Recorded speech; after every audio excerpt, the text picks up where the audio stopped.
한류 열풍과 더불어 한국과 한식에 대한 관심이 높은 지금, 농수산식품의 국내외 경쟁력 확보와 유통 효율화의 중요성이 더욱 강조되고 있다. 지구온난화, 기상이변 등으로 인해 발생한 에그플레이션 시대의 위기에 대응해 가격 안정과 식량 자원 확보를 위해 필요한 것은 무엇일까? 연간 시장 규모 100조 원을 넘어서며 빠르게 성장하고 있는 식품 산업의 무한한 가능성을 생산에서 수출까지 책임지는 농수산물 유통공사를 찾았다.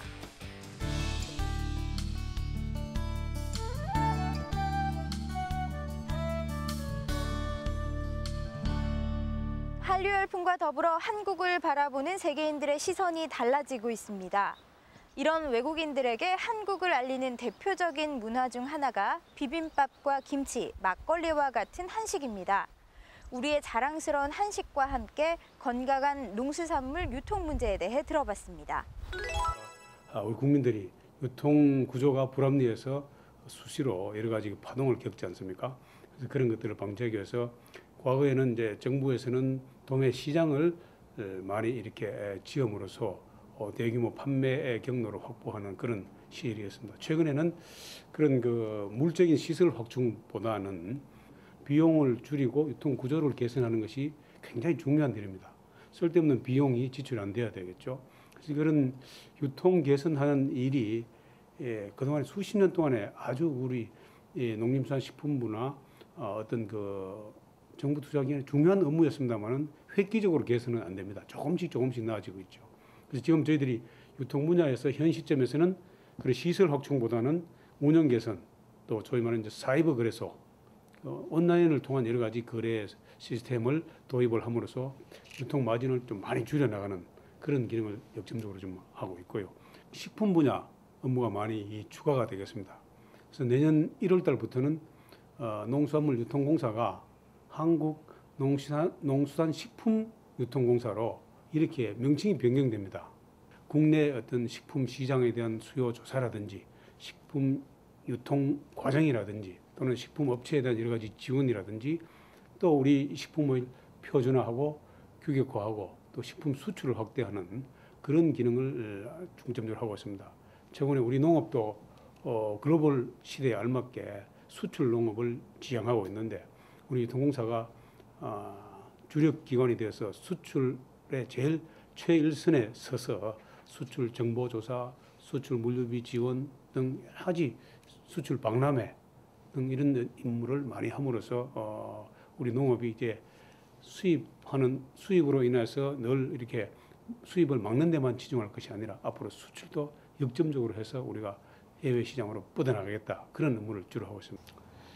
예, 그 수출이 지난해 59억 불 그 수출 실적을 달성했습니다. 그래서 올해는 벌써 약 한 지난해보다 30% 정도 증가한 76억 불 우리가 목표인데 거의 그 달성을 할 것이라 생각돼요. 그럼 내년에 저희들이 2012년에는 100억 불 달성, 농수산식품으로 100억 불 수출을 달성한다 하는 것이 사실은 대단한 겁니다. 그래서 그런 계획을 가지고 있고 우리 식품이 해외 수출이 증가되는 데는 여러 가지 이유가 있습니다. 기본적으로 우리 식품에 대한 수요가 증대된 것도 있고 정부가 수출을 역점적으로 추진해와서 여러 가지 물류비 지원을 비롯해서 많은 그 정부의 지원 시책에도 힘입은 바가 크고요. 그다음에 우리가 박람회라든지 설명회, 뭐 우리 한국 식품 전시회 이런 것들을 여러 전 세계에서 많이 하고 있습니다. 1년에 약 한 15회에 걸쳐서 박람회라든지 막 전시회에 참여도 하고 또 여러 나라에 다니면서 설명회도 하고 이렇게 함으로써 우리 식품에 대한 인지도를 전 세계적으로 좀 넓혀나가고 있습니다. 세 번째 큰 이유를 들 수 있으면 한류가 좀 많이 이렇게 좀 전 세계적으로 붐을 일으키는 바람에 우리 농산물이나 우리 식품에 대한 수요가 전반적으로 좀 많이 늘어나고 있어요.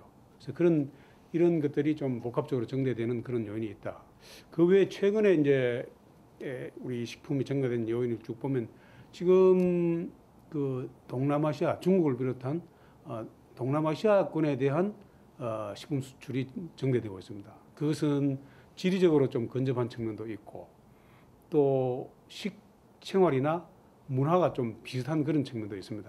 그래서 앞으로 우리가 전 세계를 상대로 해서 우리가 식품 수출 정책을 펴나가지만 특별히 우리와 식문화가 비슷한 동남아권, 뭐 이웃나라 일본이나 중국, 동남아권을 상대로 한 이런 그 아시아 지역을 중점적으로 타겟으로 해서 역점적으로 시책을 펴나가야 될 것이 아닌가 이런 생각이 듭니다. 그래서 뭐 정부의 정책에도 힘입었고 또 뭐 글로벌한 수출 시장에 대한 분위기도 좋고 지금 이렇게 수출을 당분간 역점적으로 해서 내년에 100억 불 수출하고 저희들이 2017년에 200억 불 수출 목표를 가지고 있는데 농수산식품 수출을 해서 100억 불 또는 200억 불 수출을 해 나가면은 그야말로 우리가 자동차나 뭐 반도체 못지않게 우리 국가에서 중요한 산업으로서 농수산식품 자리 잡을 수 있습니다.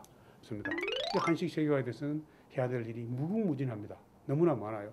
그래서 우선 단기간에 저희들은 한식 세계화의 승부를 걸지 않고 쭉 기초 기반을 만들고 좀 분위기도 조성하고 홍보도 하고 이렇게 해서 좀 이렇게 수년간 이렇게 가다 보면은 어느 정도 기반이 구축될 것 같습니다. 뭐 다양한 형태 우리 음식이 가지고 있는 장점은 살려나가되 또 부족하고 좀 미비한 점은 계속 개선을 함으로써 전반적으로 세계인의 눈높이에 맞는 한국 음식을 세계인의 식탁으로 해나가도록 해야 된다. 그런 생각을 하고 있습니다. 다양한 소비자들의 요구에 정확하게 답을 내려주는 일이 쉽지만은 않은데요. 수많은 요구를 한 번에 해결할 수 있는 명쾌한 해답. 사이버 거래소와 농식품 관련 정보 제공에 대해 들어봤습니다. 농산물 거래에서 유통 비용이 한 42%, 농가 수치 가격은 한 58% 정도밖에 안 되니까 그건 뭐 반 정도가 유통 비용으로 이렇게 낭비되는 그런 실정이다. 실물 거래에서는 줄이기 어려워서 이것을 줄이는 방법은 사이버 거래를 통한 방법이다. 그래서 사이버 거래소를 우리가 유통공사에서 개설해서 여러 가지 이 온라인상 거래를 많이 확대해 나가고 있습니다. 우리 소비자들이 가장 궁금해하고 있는 것이 가격이에요. 아시다시피 시장에서 가격이 얼마나 하는지 어디가 좀 싼 거 있는지에 대해서 늘 관심이 많지 않습니까? 그래서 소비자들이 그런 수요에 부응해서 여러 가지 정보를 주는 것이 우리 유통공사의 중요한 업무 가운데 하나입니다. 그래서 저희들은 전국 12개 도시에 47개 그 시장에 대해서 도매 가격과 소매 가격을 조사해서 알리고 있습니다.